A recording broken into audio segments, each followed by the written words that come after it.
about psychedelics, since we're hearing a lot more these days about that also rolling out? Is that a similar issue, or do you see that playing out differently? In many ways, psychedelics has jumped ahead of marijuana. So, but it's a really different category and different approach to legalization. Right. Where, marijuana started as, the legalization, like the fight for legalization really started as a medical fight, and that is where psychedelics are. But, those for whatever reason, and the research behind it, there's much more research behind psychedelic substances like LSD and psilocybin, which is the active ingredient to magic mushrooms, than there is marijuana. So, those substances, as was marijuana, they were legal, but, if you take something like LSD, Sandoz, the Swiss chemical company, they manufactured it and sent it to psychiatrists all around the world and said, hey guys, this is a hugely important molecule. We don't have a use for it. Why don't you see if you can have a use for it? So there was hundreds of studies that took place from, with alcoholics, with people with PTSD. And now we're coming to a point where this research renaissance is in full swing again. In the 70s, it died down, and the federal government made these substances illegal, and now they're coming back. And institutions like NYU, Johns Hopkins, Imperial College at London have dedicated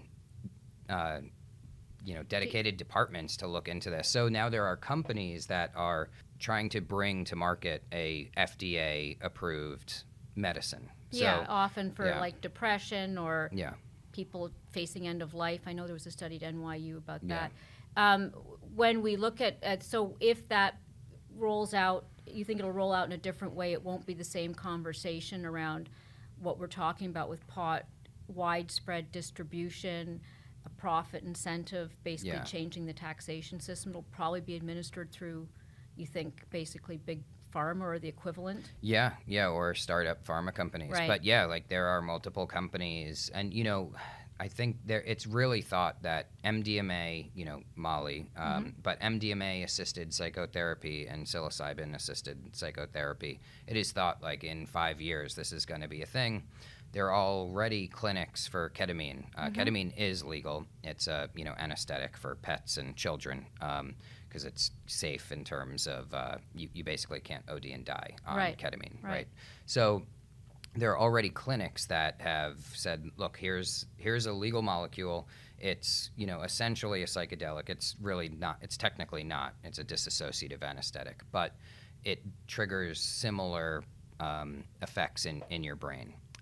So there are clinics and companies that are running these kinds of businesses where if you're depressed, if you're anxious, and a doctor says you should try this, and it's usually you've tried SSRIs, you've tried antipsychotics, anti-anxiety, whatever your issue is, you've gone through all the medicines that you could, and you still haven't, treatment resistant is the phrase, and then you try this. Right. So that is what this is going to be, and it's really a different paradigm. You wake up in the morning, take Prozac every day.